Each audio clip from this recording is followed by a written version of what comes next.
Minister of Basic Education, Mr. Conrad Saki, the Chair Gender Committee in Parliament, Honorable Catherine Zainab Tarwali, the Chair Legislative Committee in Parliament, Honorable Abdul Suleiman Marayu Conte, the UN Resident Coordinator, Madam Sarafin Wakana, our other UN Family and Development Partner here present,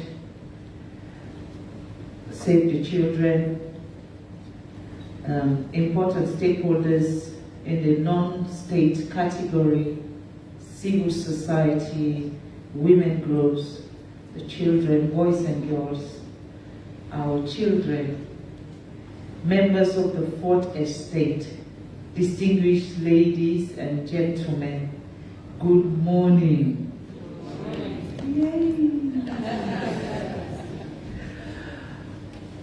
First of all, let me start by expressing my gratitude to you all for being here this morning.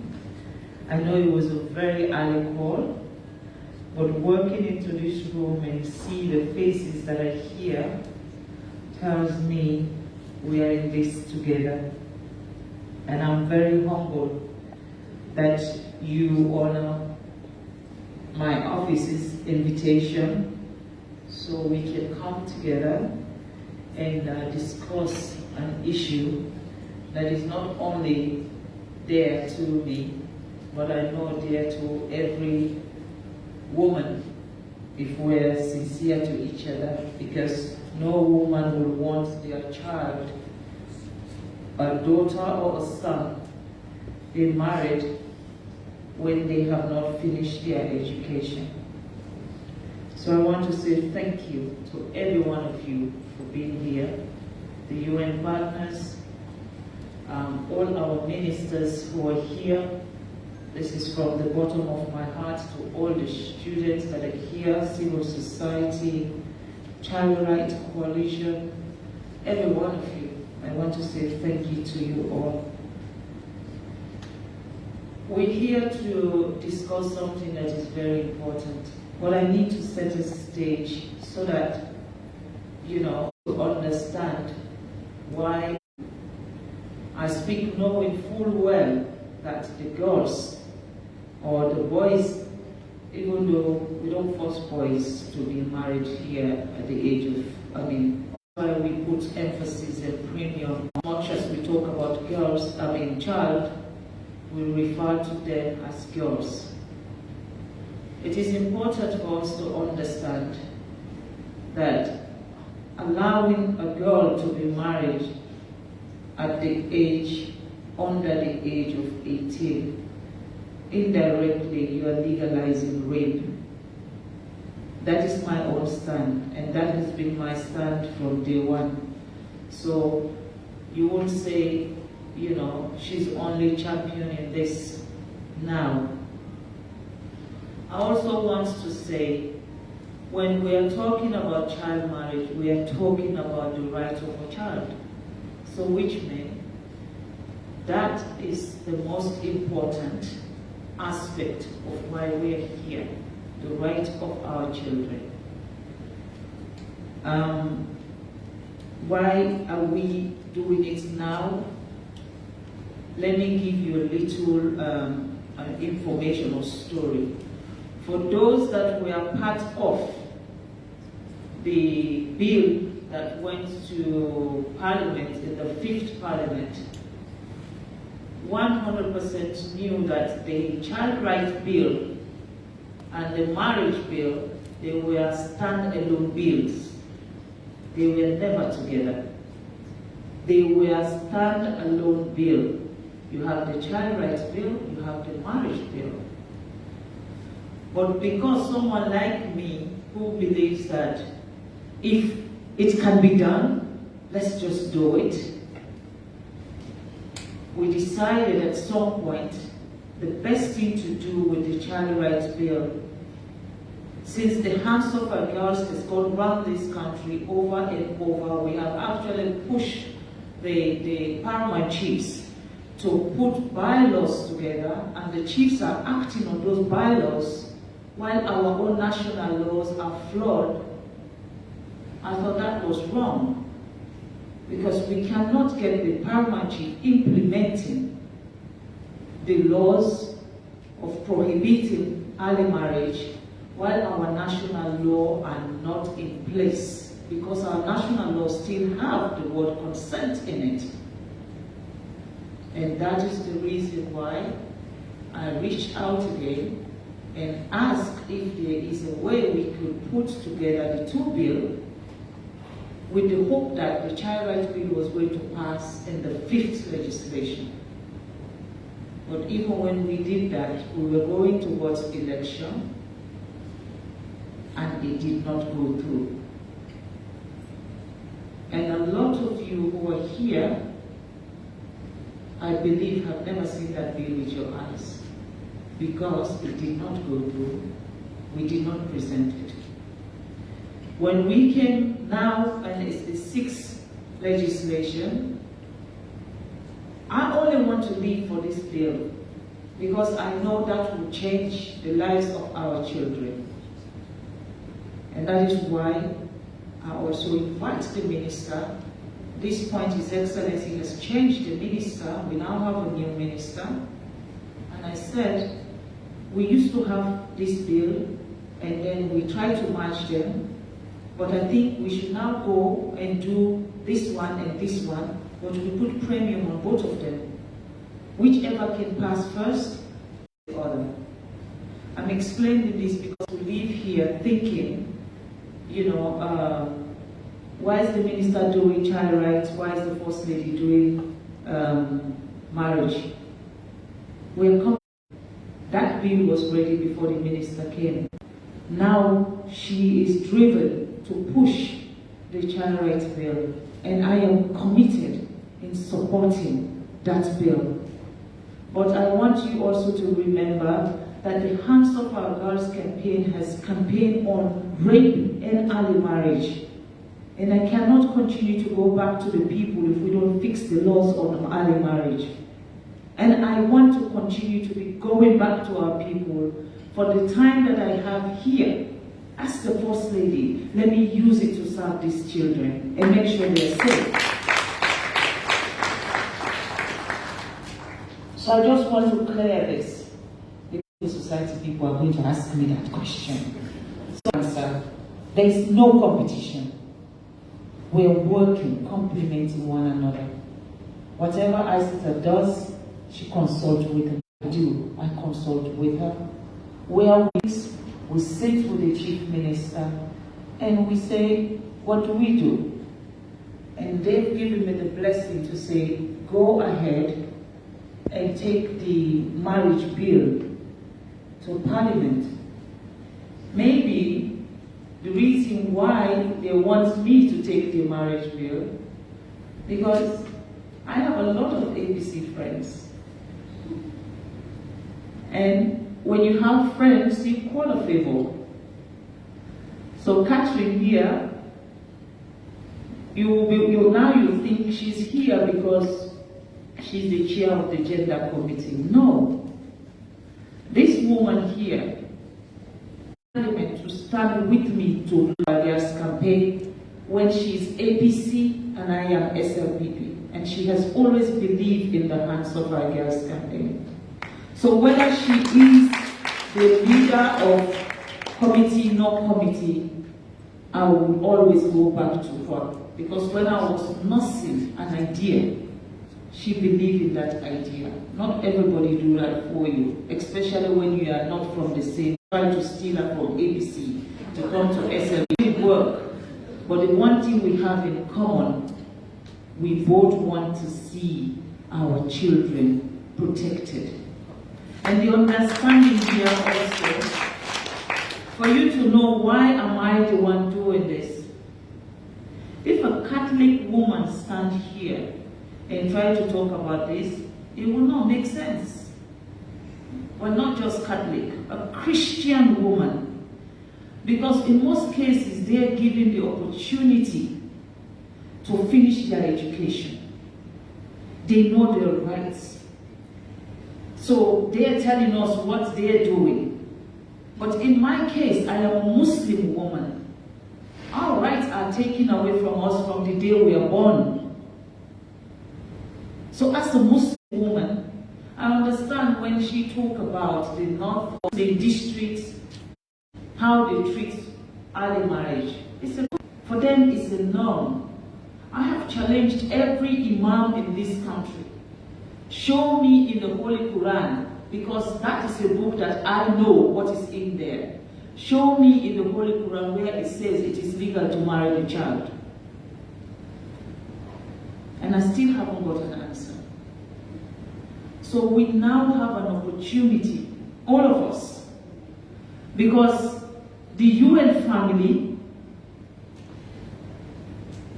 for them to say when we were in Sierra Leone, we were successful, these laws have to be passed.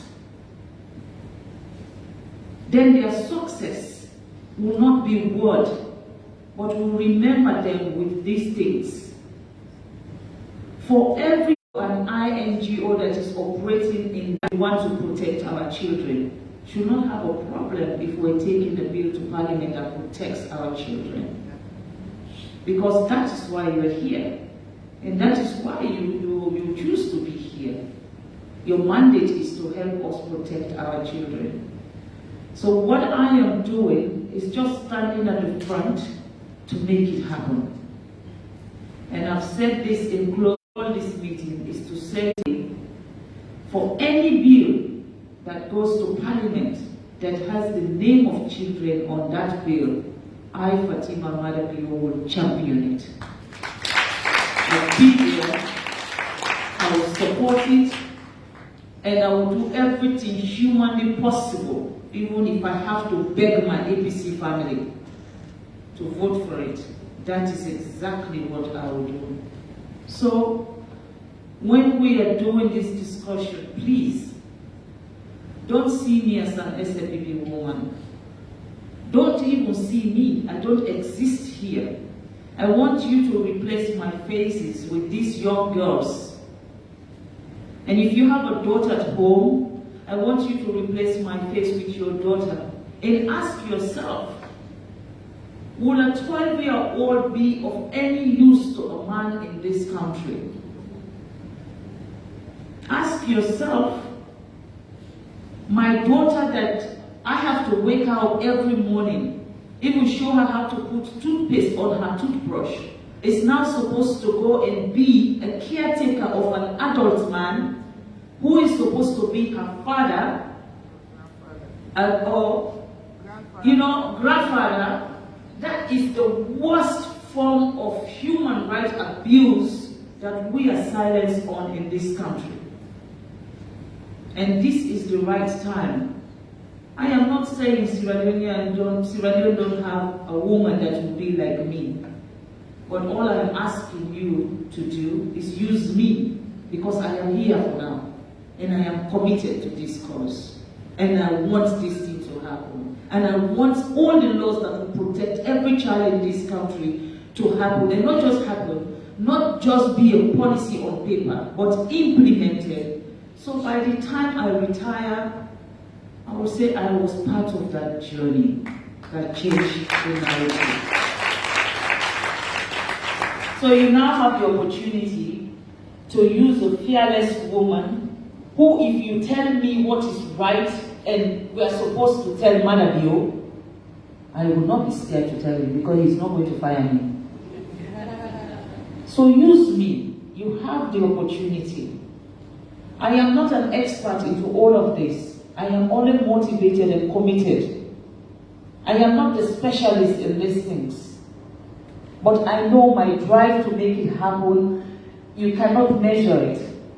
And that's why I don't want to be scripted when I talk about these issues. I want to talk from my heart, because I believe in what I am saying, and I know with you people, no one can stop us if we take any bill that concerns the power of this country. So I'm asking you all, please, if Melrose Community comes to you and they need a support, that will lead to us having this bill passed, she's speaking on my behalf. You don't need to call me and consult. If the Minister of Gender comes to you and talk about this same bill, don't say, let me call the First Lady and see if she knows you're here. No. That's why we're here today in front of you. The Minister of Education, because everybody knows, the Minister of Education, I had to get him here so that he knows that we are protecting his own constituency. So which means his own job is to make sure these kids are in school, remain in school, and stay in school until they finish. If I had my way, I would have given you the platform, because I want to see or hear what will be your promises. While we are fighting, what will you be giving to these girls? Because they deserve it. The free quality education can only be success if the girls are given the space to do the same thing as boys. The free quality education will be a legacy if the girls have the same equal opportunities as the boys. The free quality education will only be one that we will be proud of tomorrow if the girls can go to university and come out of university as their own persons. So that is why we had to bring you here, sir. And I'm sorry that you did not have the opportunity to speak, but I want you to know our job here, so that you don't feel like the women are going against you. No. But we want you to know we are in this together to fight for your constituent. And we are going to do everything humanly possible. And the greatest opportunity we have, you have Isata that is fearless, you have Melrose that is fearless, and you have me that is crazy. So we complement one another. If I continue to be talking about this issue and what it means, I'm just going to cry, because we have 30%. We are celebrating the 𝐸𝐸. It's 30%. We can have 50. We can have 60. We can have 70. It is only up to us women as to how we use this percentage and not measure it, but only measure it with the quality of women that we bring forward. And how do we get those qualities if all our girls are now shipped off to be married at an early age?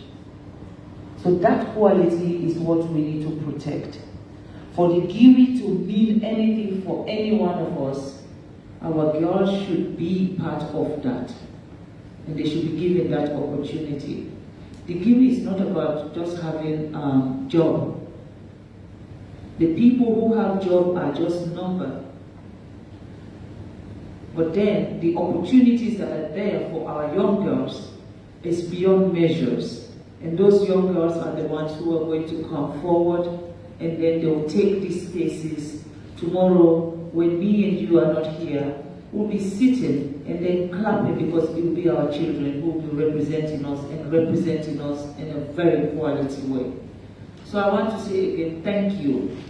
Thank you for coming, and please support this venture. Whatever it is that we're doing it from the same lens, one agenda, and that is an agenda to protect our children. Thank you all so very much. May God bless you.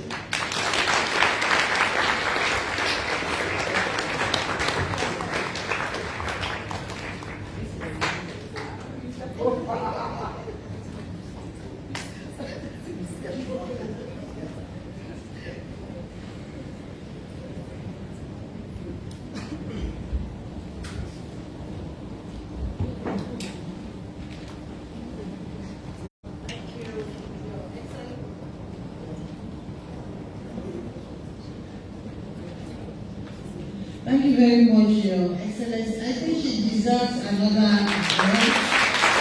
We have listened to our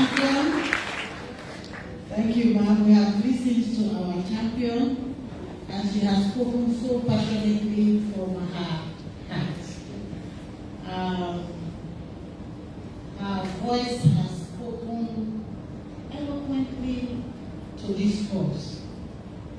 It is now up to us, as she has said, to journey with her in this cause, so that we can speedily cross the first phase. This is the first phase. The first phase is passing the way. The second phase of the journey is to make it work for our girls. Thank you very much, ma'am.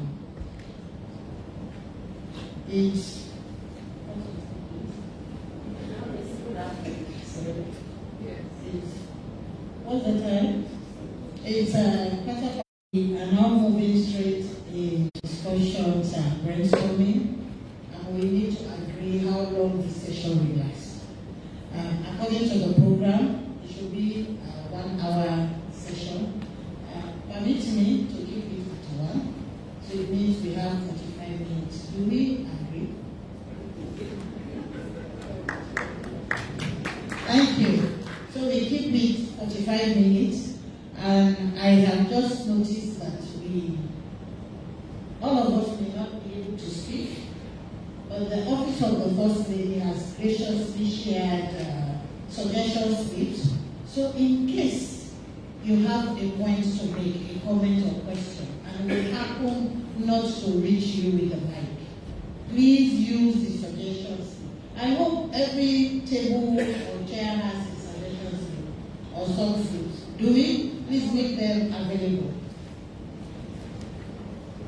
As I mentioned in my opening remarks, we have listened carefully to the statements, and we have just had the keynote address from Her Excellency, and now is our time to actively share our views, comments, and make our voices heard. Will somebody help us with the mic too?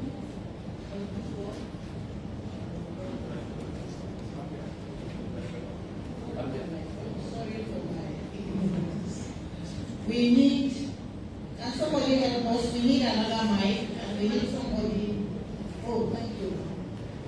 We need somebody else in the room to help us get the mic to speakers. Now the floor is open, and we are looking forward to hands. Yes. Honorable Cecile, we want this to be as engaging as possible. Don't keep your comments and questions for the corridors, please. Let's bring them here. Thank you. Thank you very much. And again, I am Honorable Veronica Cecile, representing ECOWAS Parliament here, and my Parliament. I just want to say thank you to our First Lady for this meeting. And let me say, if we are all forced to get married early, we wouldn't have been here. So we want to say thanks to God again for that opportunity. You know, in your statement, you skip something. You started it. But I don't know, cleverly you skipped it. By saying, you started it, but you skipped. And each and every time we meet to discuss about early marriage, you will always mention it. You know, it is good for somebody who felt it, knows it better. And that is why you always have for early marriage or get hands off our girls. Because as earlier on, you always say you are a victim. And that is why you always have that passion. And to that, and you are committed that you will do everything humanly possible for our kids. And I want to join you again in Parliament to say, even here and ECOWAS, and again disseminate the same message, and we are going to implement it. If they don't want to do it, they will do it. like Get Hands Off Our Girls. In our presentation from Sierra Leone, I will always boast of Get Hands Off Our Girls project by our First Lady. I always tell them, you men, get hands off our girls. You know, they jokingly say, tell them to get hands off our pockets.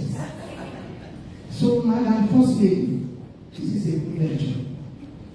This Get Hands Off Our Girls project and this early marriage is a disheartening thing, especially in this district where I come from, Mayala district.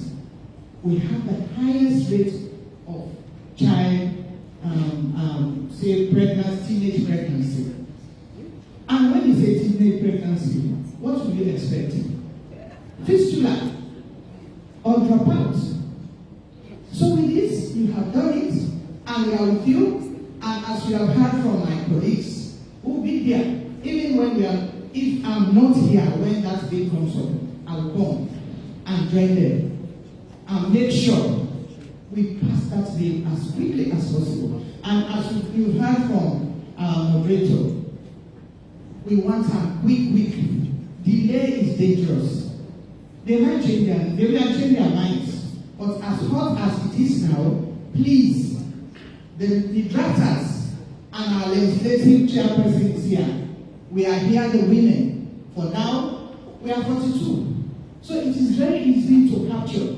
So please, I'm asking all of you, and even the children, you have a role to play. Let us all work together. We'll back you up.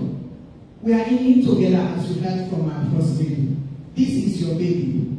Please, let us work and make sure before you leave, you will leave a legacy, a footprint that all the women of Sierra Leone, and not only here, your name is all over West Africa. I'm always proud when they mention your name. Because when you say, let us see your face in this particular thing, we always see it. And I want to say thank you again, and thank you for the organizers again, your office. We are here to work with you. All of us are in it together. Thank you very much. Thank you. I have seen more hands up. Please be very brief. We only have 20 minutes. In this session, kindly provide any input into the process as well as into the bill. At the end of the conversation, we will now, where is the Chief of Staff? At the end of the comments and questions regarding input and process, we want to come up with a committee that will now look at the bill after today's presentation. So be ready for that too. Yes, Madam.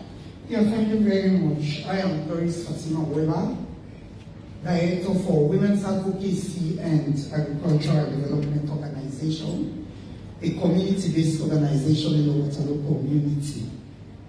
And as I introduce myself, I'm coming from the Western area rural district, where we have the interior rural communities. So discussing issue of such, let's just take in mind what is going on in those interior communities. You know, our religious preachers used to tell us about shifts in the religious realm, in the spiritual realm. But for me, what I've heard since we started this morning from various speakers on to the climax of our First Lady, I would say there has been a paradigm shift in the realm of the perpetrators of early child marriage.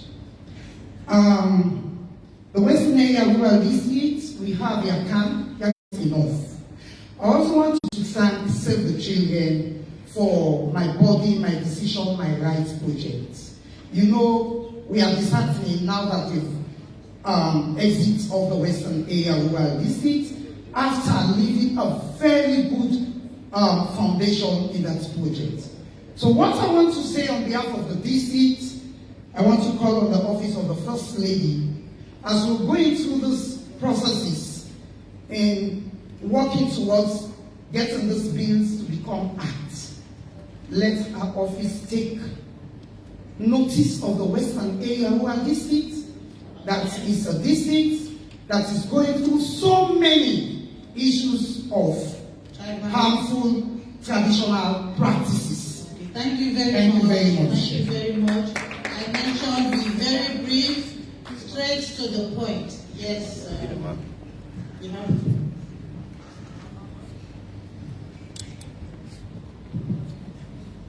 I am Victor Tutu Rogers, civil society activist, and a journalist. So it's like a utter class. But I'm the paralegal for the Juvenile and Children's Affairs and Stroke Outreach, the Legal Aid Board. And these are issues I play with every day. Talk on it, solve them, and very happy for this kind of initiative. I've been looking forward for it. And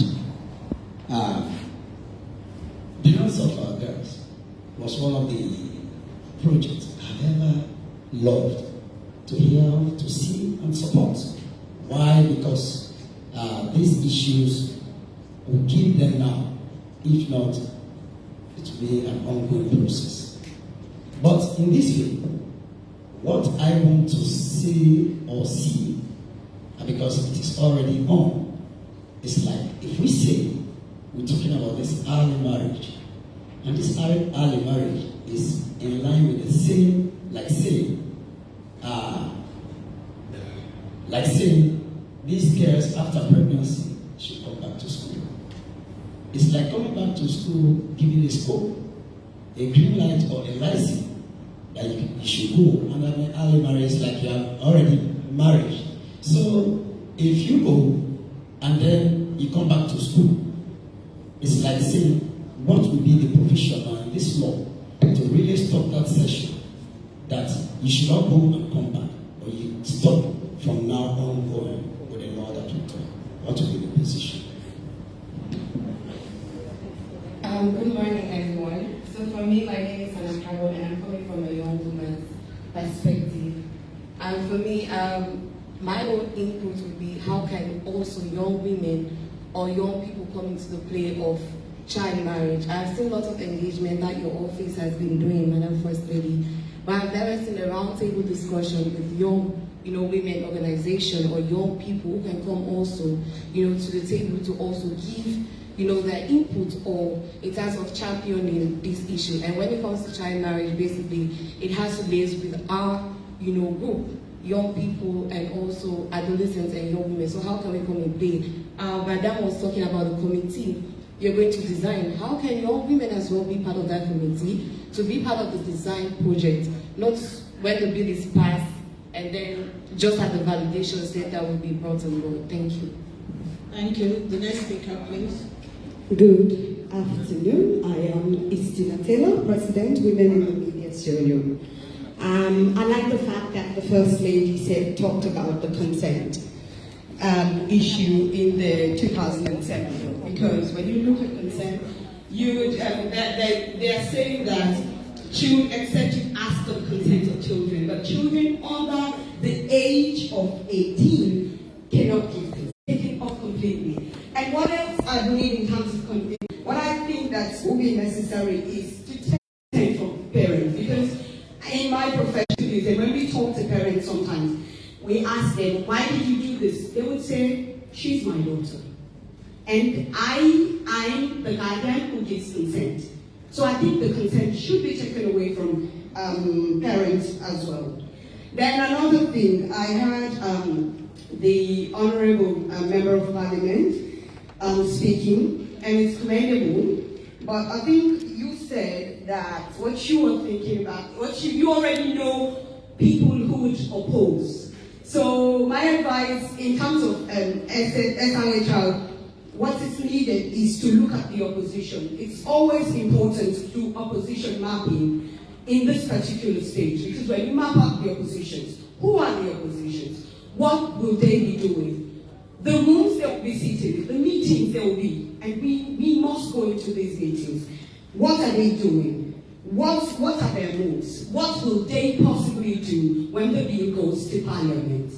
And there are other things I have written on the form, and I'll give, because according to the prohibition bill, I think there are things 2007 bill, if you look at the early child marriage section, you would notice that there are no rigorous enforcement.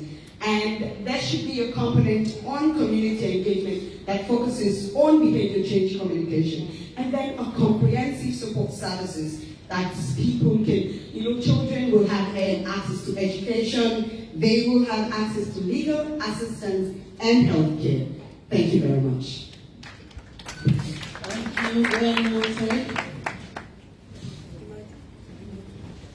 Good afternoon, everybody. My name is David Solomon. I'm a journalist working for Radio 96.8 FM. When Minister of Gender and Gender Affairs was talking, she mentioned that this is a joint operation for us, that everybody and every institution should, incorporate in their activities to support this. So I would like to ask, what role or what are you expecting from journalists? What role would you like journalists to play in these issues? Because we also are on the front line in issues like this, but we want to know how we can come in giving our support in issues like this. Thank you very much. Thank you. Yes, the gentleman over there, please. You have the floor. Thank you very much. Good afternoon, everybody. My name is 𝐶𝐞𝐫 I am the Vice Chairperson of the Human Rights Commission of Sierra Leone. I'm very happy to be here on behalf of the Human Rights Commission. We support this initiative by the First Lady and our team. As a matter of fact, for us, the Commission that's actually protect and promote human rights, we have been having such problems, we have been encountering such a problem across the country. I recall the other day, we went to Kabbalah. I was having an engagement with the people of Kabbalah on radio. A man called, I was actually discussing something around child marriage and marital rape. A very old man called on that program to say, how would you now call Human Rights Commission to say that a practice we have held so dearly for the longest of time, to say we are now not actually permitted to marry young people, young ladies, when in fact it is the women that actually give them to us, they give us their consent. So for us as a commission, we are really very much appreciative of this initiative and commit our expertise. I'm a lawyer, we have several lawyers in our commission, and it is something that we do on a daily basis. So on behalf of the commission, we commit our expertise and our time at any time given when you call upon us to give you the support to ensure that we are able to get this bill out. Thank you very much. Thank you very much. Somebody has the floor. Yeah, a very good afternoon all. I'm 𝐶𝐞𝐫 founder of Wakari System Initiative Sierra Leone. I'm coming from the Waterloo community, one of the rural districts, part of rural districts that a lot of guys are going to do. But this afternoon, we started this morning in a note from the Chief of Staff saying, we have so many beautiful laws in Sierra Leone, but our problem is the enactment or implementation of these laws. And I want to urge all of us here, in the Office of the First Lady, ministers, and different people from different offices. Let us just have these beautiful laws just in paper, but at the end of the day, let's use girls, women from the rural community to implement these laws. For us as young people, we say anything from us without us is not for us. So we are begging for the involvement of young girls from the rural community, not just those that are in the urban, but we have girls that are going through this every day in the rural community, but they are not considered.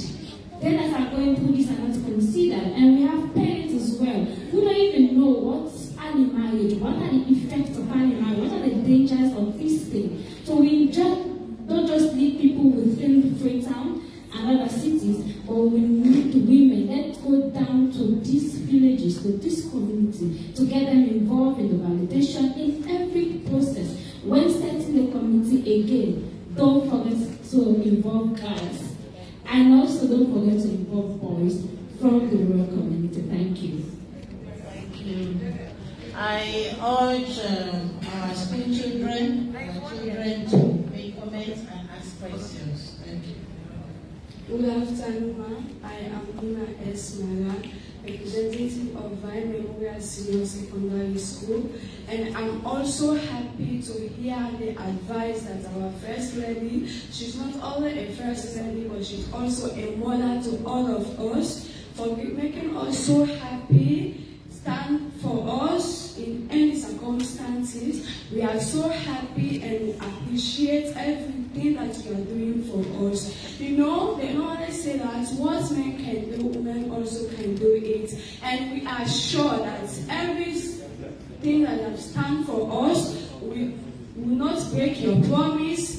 For us as a girls, we stand also, and towards this promise that you have made to us, we do appreciate each and every one of you here to stand for us as a father, mother, to protect us. You know, early marriage is very dangerous for girls at the age of 12, 13, 14 years. It is not good for us. For some of us, we don't even know how to launder our clothes, neither to brush our teeth. At that time, they allow us to go to be married to age of 30, 40 years old men. We don't even know what to do, neither what to. Some of us don't know how to cook.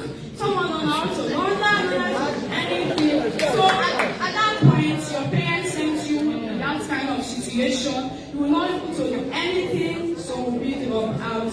And we do appreciate for our First Lady. Thank you so much for standing for us.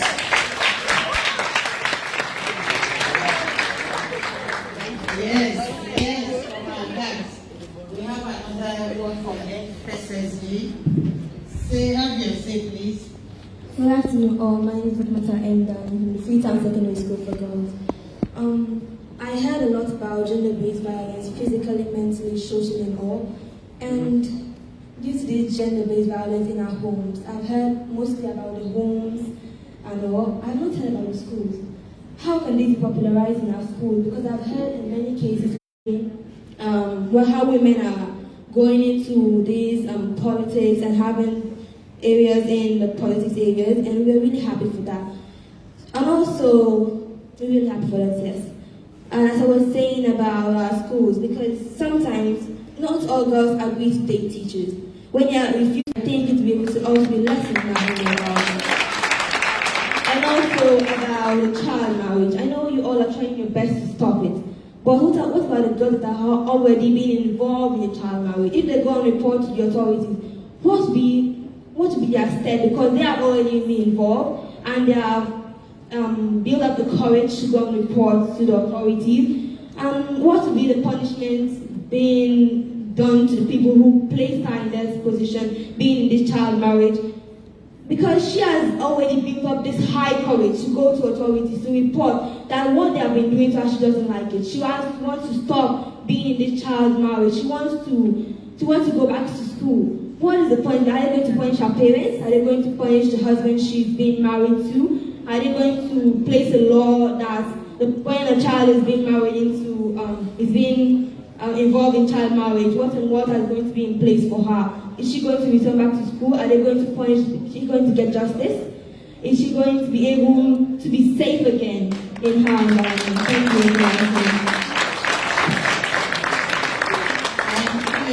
Thank you. Yes.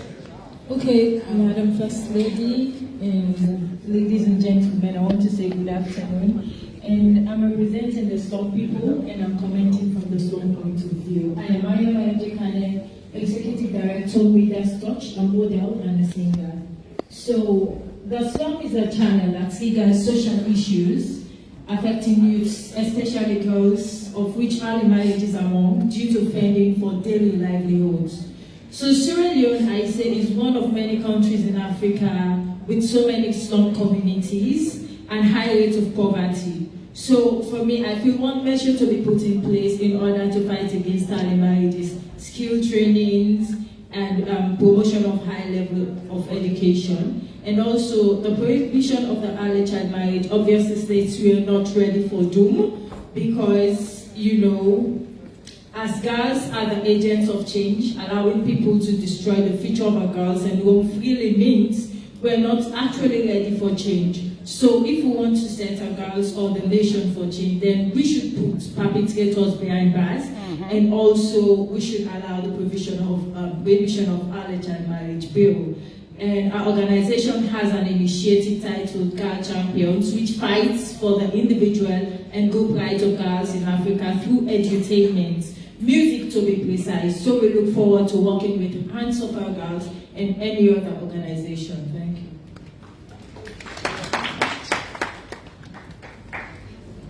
Thank you. I'm Tombia. I work for Defense for Children. And we welcome this initiative of having a separate bill on child marriage, in spite of ongoing efforts to prohibit child marriage using the Child Rights Act. Because we think it's an opportunity not only to prohibit child marriage, but to also address the driving factors, including teenage pregnancy and other harmful traditional practices. We also think it will be a great opportunity to create a framework that will also help in promoting girls' empowerment and their access to basic services, and to also promote their rights. So we think instead of ongoing efforts, we think it's important to have a separate bill because it can deal with these other issues that also contribute to promoting child marriage. Thank you. Okay. Hi, good afternoon, everybody. Alison French, Executive Director for Advocate. One thing I see that we may have missed out in what we're doing here is that we have girls who have come in contact with the law as a result of child marriage, and they are seen as perpetrators rather than victims. They are treated as perpetrators rather than victims. And what measures can we put in place for them not to be persecuted rather than them to be re-institutionalized and counseled and have psychological support that's needed for them? Because we have had cases like that. Thank you. Good afternoon. I am Mohamed Abdullah from the Children's Forum Network. Madam, firstly, I have two questions for you. And the last question is for our darling mother, Dr. Isatan Mahoy. And one of the questions is, how can we ensure that laws and policies to prevent early child marriage are enforced effectively and consistently, particularly in the rural and undeserved areas? Because we don't have a lot of laws in this country, but how the laws are enforced in the country? Now, if you go through the Child Rights Act, they say picking up for to sale. But they say picking up to sale, police in the state and state, but no care. In fact, they even call them for buy what they have. So how the laws they are enacted and enforced consistently? Because not our come and pass this bill or pass them to act, but how they will follow up. Previously, House of our don't come. Now the first 1 month or 2 months people are old, but as time proceed and die. Now we need the hands of our God. So how the laws now continue for the effectively and consistently? And the second question is, how we will provide economic opportunities for livelihood support for family, for reduce the perspective for we marry them say, except they pick the gonna marry the house before they get something for it. Like me, I come on at the same home. My daddy forced me, his small sister, for going to marry the house because of what they say, no get money for people in school. Except otherwise, I get the constant from CFM saying, no, this is wrong. So I start firm for that this not happen. And at the end of the day, it not happen. And the last question, I go to with darling, Mama Wena, Dr. Isatan Mahoy of the Children's Forum Network. So, Mother, what are your plans to engage with us as children directly?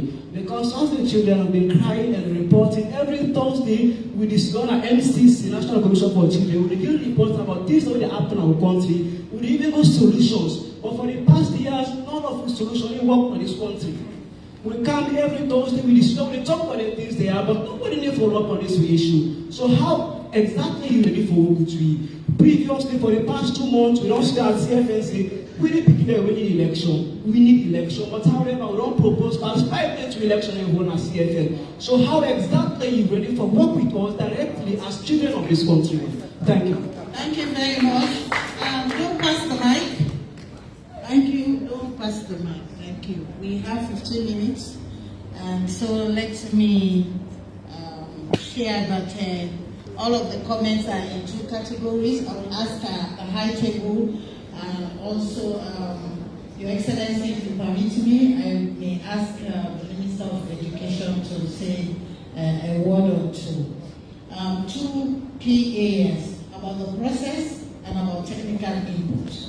And so for the process, we have heard that we should involve adolescent girls in the process. We should also involve the media. How will they help us popularize? We should engage other stakeholders to deal with, to engage those on the other side to be allies. Regarding process, comments on the next phase, which has to do with implementation.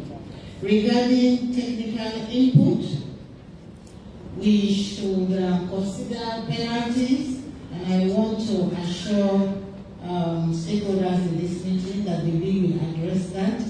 We should also address issues around social norms, not forgetting teenage pregnancy, around technical input, deal with inconsistencies in the law, yes, treat perpetrators as victims, not to treat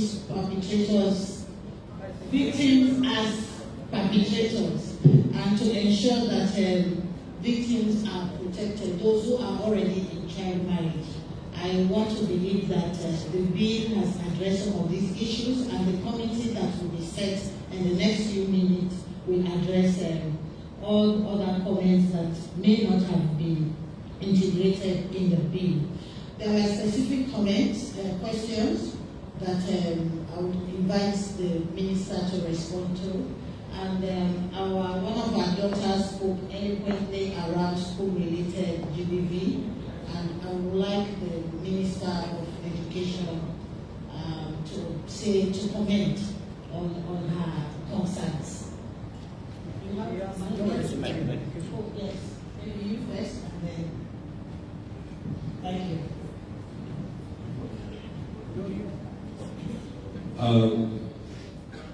Well, firstly, fellow cabinet members, my esteemed participants, this is obviously an issue that is of great concern to us.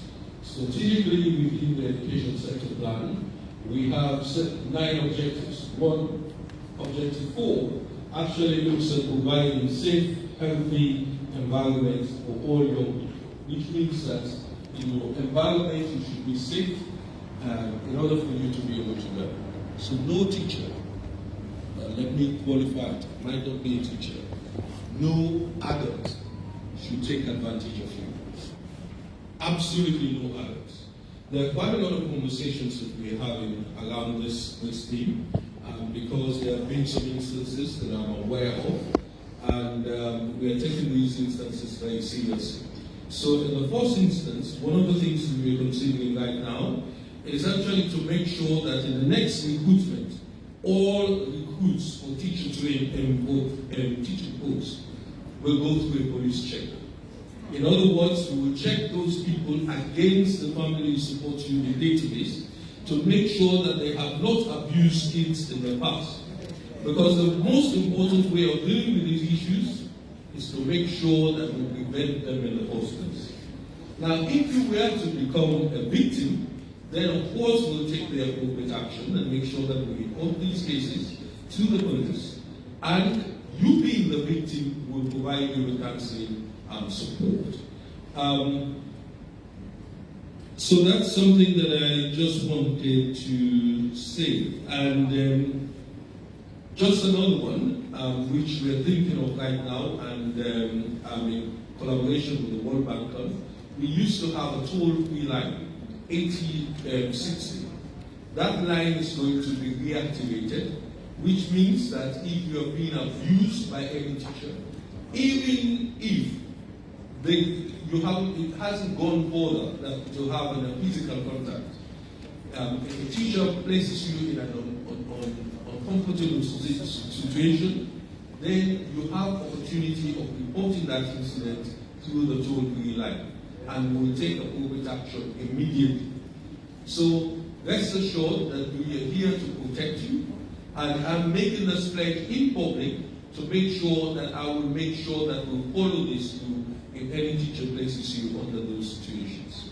The third thing that I want to say is that we've been piloting a program called Comprehensive Sexuality Education. This gives you the opportunity to know a little bit more about these situations and to give you to empower you with the ability to say no and not to get involved in these situations in the future.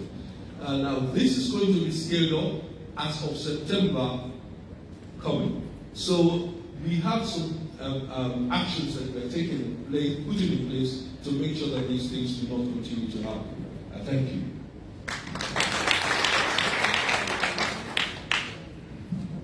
Madam Minister of Gender and Children's Affairs. Good afternoon again.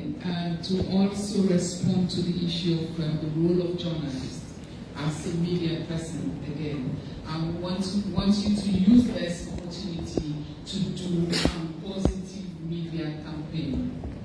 Give us the space in your radio stations or your TV stations as well, and then also the use of social media. So all those positive media campaigns will help in the process itself, so that we help to popularize the process of taking both bills together, so that it will be for the good of our people. An example of the 𝐶HI Act, which we have enacted, is what I'm going to talk about when we talk about having laws without implementing them or without monitoring the implementation. My ministry is being charged with responsibility as a machinery for bringing out policies on women and children's issues. We have set up what we call a secretariat in my office to monitor the implementation of the 𝐶HI Act. Together with our partners from the UN, we are in the process of developing what we call an accountability framework. This framework will be implemented by allowing every ministry, department, and agency for them to comply with the indicators that every year we'll be producing a report that shows the pathway or the process of the implementation of the 𝐶HI Act. When I took up office, this is one of the things that I have done as a minister to ensure that laws that are there for the benefit of gender in this country are to be implemented. And so we'll do the same when it comes to after taking these bills together and enacting them into laws in this country. We'll also put mechanisms in place for this and ensure people are held accountable. We're not only looking at the ministries, departments, and agencies. We'll also scale up to even the private sector when it comes to implementation, especially of the 𝐶HI Act that allows for women's participation in decision making and also their inclusion in leadership positions.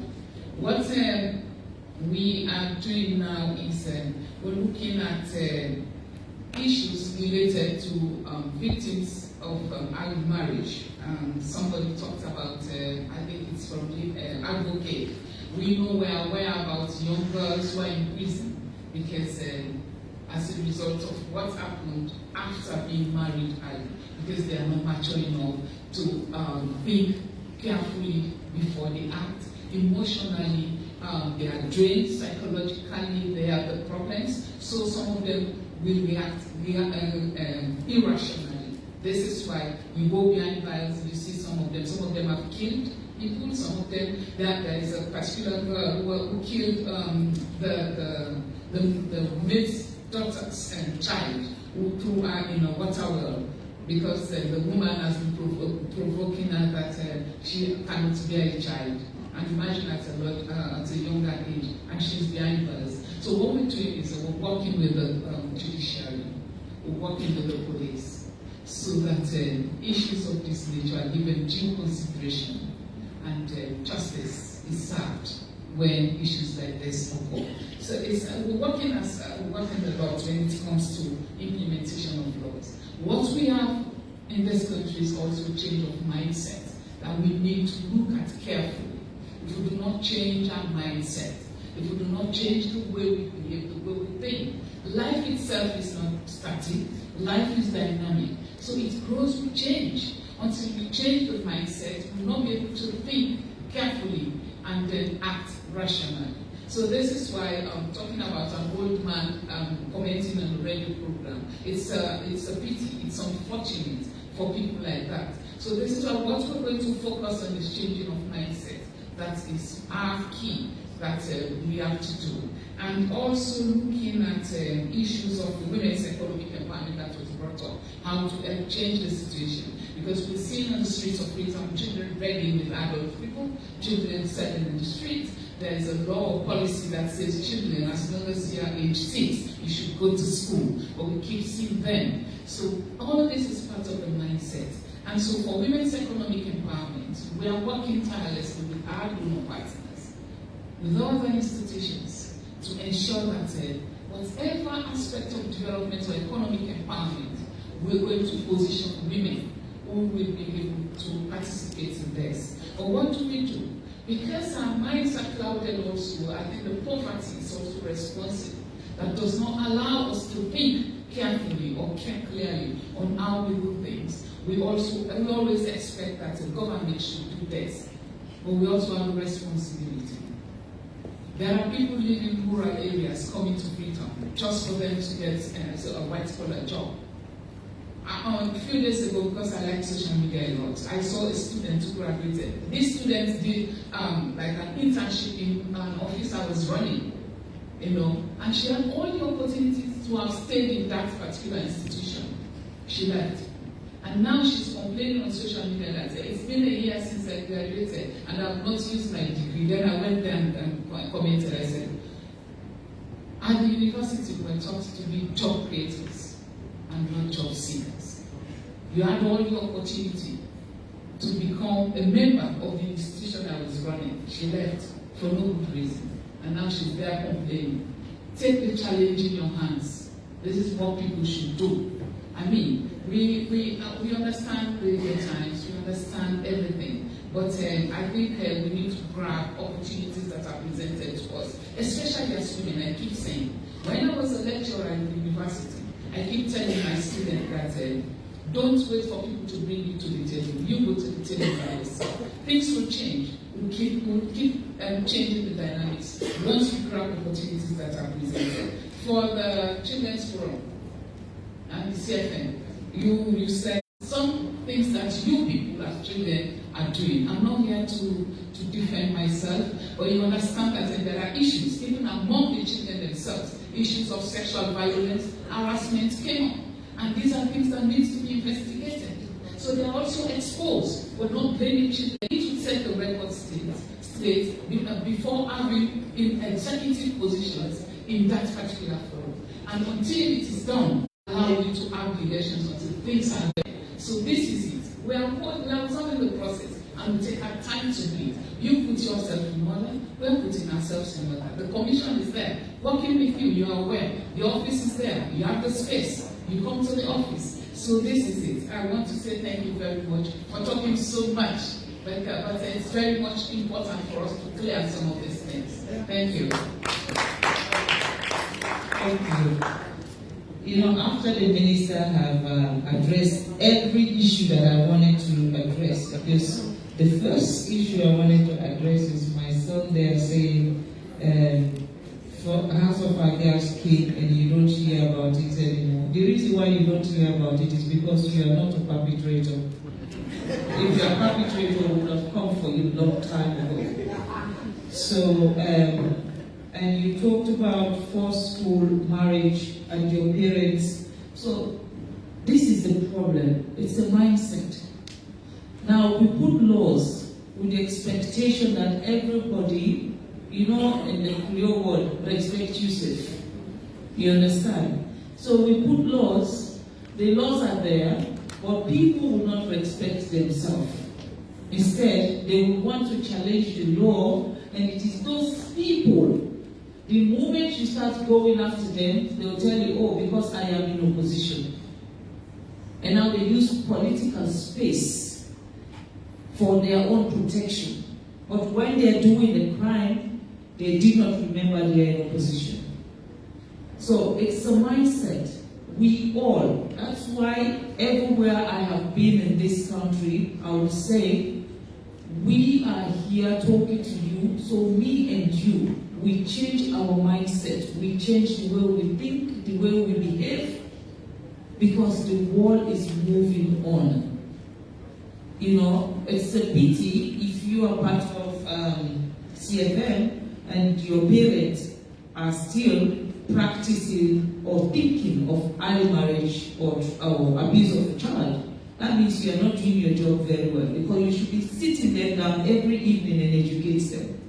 We all need to educate our people, because they have their own mentality, they have their own mindset. When my mother and my father decided to give me out for marriage at the age of 12, they believed they were doing me a favor. Do you understand? But at that time, I never knew that my mother was vehemently against it. But because of her circumstances, she could not speak up, because she would be abused if she speaks up. So, this is where you educate your mom, you educate your father. If they will listen to you, you will be able to transform the mindset of your family. Victor, when I heard what you said about this person in Calabar, these are the only time I get very nasty. If that old man called in the radio station where I am and said something like that, he would have to pray for me for the rest of his life. Because what will come out of my mouth, I will forget that I actually hold a position that needs to be respected. You cannot. It is only a pedophile that glorifies abuse of a child. And you find those pedophiles using veil in front of them in the name of religion, and they sit in those villages putting on towels, and they're waiting for their next victim. God help me, I pray me and they will cross our paths one day. And I just want you to know, as always, my office is open. Please, if there's anything we need to do, like I said all the time, I am not an expert. I am just motivated and desperate for a change, a positive change. So I will learn a lot from you people. You'll be able to direct me. My little girl there, where that talked about committees. I am a believer of work. I don't like committees. They slow me down completely because I run. Committees look at each other and say this, he or she didn't do it, But when we're doing this consultation, we cannot do a consultation without the people who are doing consultation on their behalf. It has to be with the young people. And that's why we don't have a reason bringing students in this room. But they're here so that they understand why we are having a discussion on their behalf. And we will call them on the table and listen to their own side. Because their own side, no matter how I want you people to be the best in this world, you know what you want for yourself. And your own era and my own era, I am still an old-fashioned woman. Still. And your own era has actually moved on. You are now a digital young people. So I will have to learn from you and know what is it that you actually prioritized and what is it that you want to do with your life in your own space. And the only thing we will do is guide you and say what you wanted to do with her, but maybe if you try it this way, that would work, or maybe go this way. So that we cannot do without the young people. And I promise we will reach out to every one of you. The other thing also, I'll still come to CFM, my son there. Are you contesting for a position that you wanted the election? You are contesting, right? You see? Anyway, now that I know you are contesting, I won't put you on the spot. Because I wanted to say something, but I don't want you to say I didn't win the election because Madam Foss said they called me out. So I'll leave you on that one. Estina, I heard your concern. The bill itself, everything we are talking about here, protection, no protection, blah, blah, blah, the most important thing in this particular bill is removing consent. And that's what I am championing. We have to remove consent completely. Nobody should consent for anybody. Let the woman, when she's 18, make her own decision. So that is what. We are not transforming the bill, we are not changing the bill, we are not improvising. No. We are going to remove consent completely. And in an event that you now decide to defer what the law says, that is when we will fight. And the bill is so interesting, you know, even the DJ who will play music in that marriage, we will arrest you. You, the guest that will attend the marriage without asking the age of the child, and they go there and they find you there, then you will be arrested. You that will pack the chairs for people to sit, because we want everybody to be committed. It's not a joke. We want everybody. Before you go to marriage in this country, you should ask questions. And that's the only way we'll know whether our children are being married or it is the women that are being married. So that is what the bill is about. We are not bringing anything that will say will put you and there will be a fire squad waiting for you. We're telling you don't do this. If you do this, we'll do this too. You know, I'm hoping the next time we sit again to have this kind of conversation, the bill will be in front of you. And you will all read through.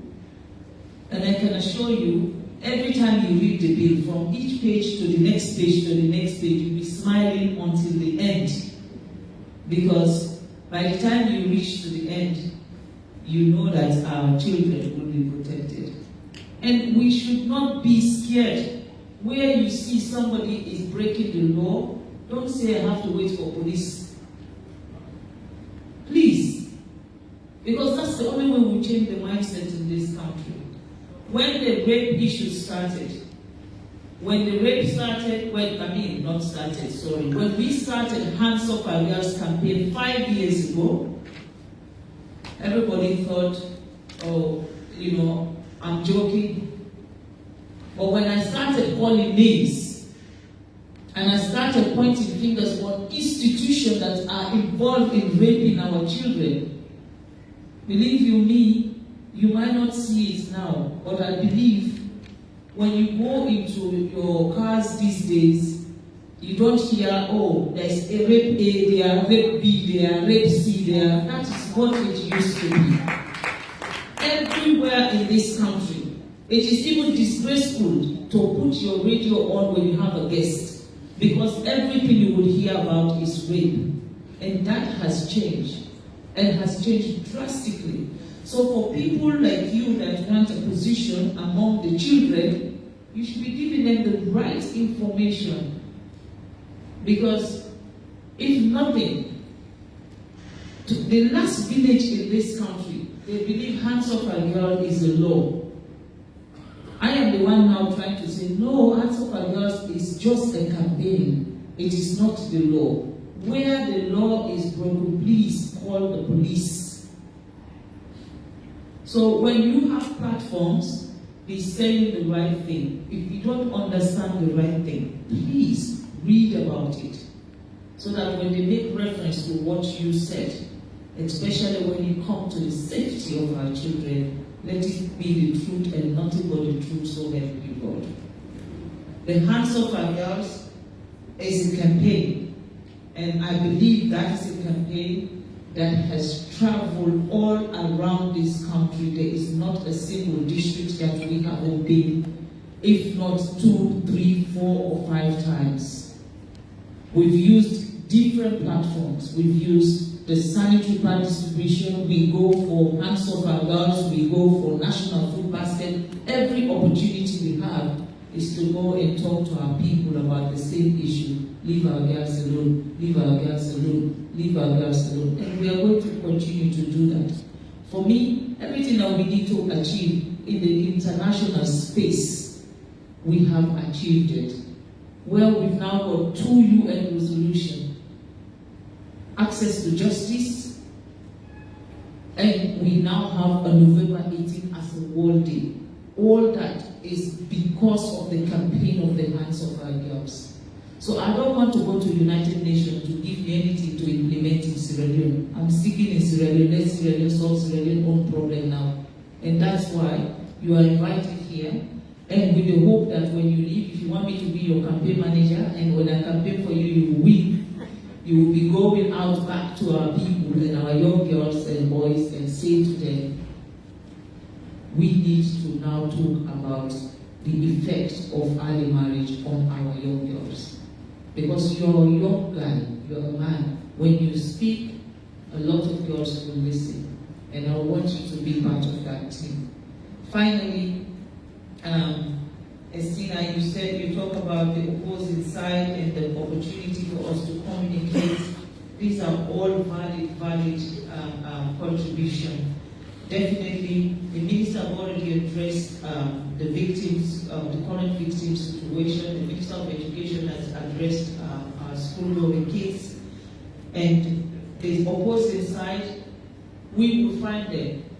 And we're not going to hunt them. We are going to negotiate with them. We are going to talk to them. We are going to make them see reason why this is a bill that they should not be opposing, because this is a bill that is good not only for political reason, but it is a bill that will change and transform the lives of our young girls. That is what we will do. At this juncture, I think I have addressed what is in front of me, and I want again to say thank you. As I'm looking at my sister right now, I'm not saying anything. It's either she's probably like me, or no problem. Thank you. Mrs. Jello, please help us. Yes, we soon leave. We have come to the end of the brainstorming session. Remember, I referred you to the suggestion slip. Please, if you have written down your comments and questions, because we didn't have time to speak, submit them now, yes. Is right? Okay, move around and please submit them. We take all of the Office of the First Lady, we take all of them into consideration. I will use 1 minute to announce that in terms of next steps, the committee that will move the process forward, I have been in consultation with the Chief of Staff of the Office of the First Lady, and I'm pleased to share that a small team, remember the First Lady said when you have too many people, then so we will have the Ministry of Gender and Children's Affairs represented in that committee, the Ministry of Social Welfare, the National Commission for Children, the Human Rights Commission of Sierra Leone. We will have a representative from the UN family, from civil society, the Child Rights Coalition, and from Adolescent Girls Network. We also have women in the media. It's a small team, and it means that this technical team will review the draft, and as Your Excellency has just said, we will now come back to look at the draft bill, which would have been an improvement of what we have now for a general consultation and input before it goes to Parliament. Is that a good plan? Okay. So on this note, I will thank you very much for your cooperation as your moderator, and I will invite Mr. Becker to take over from this point.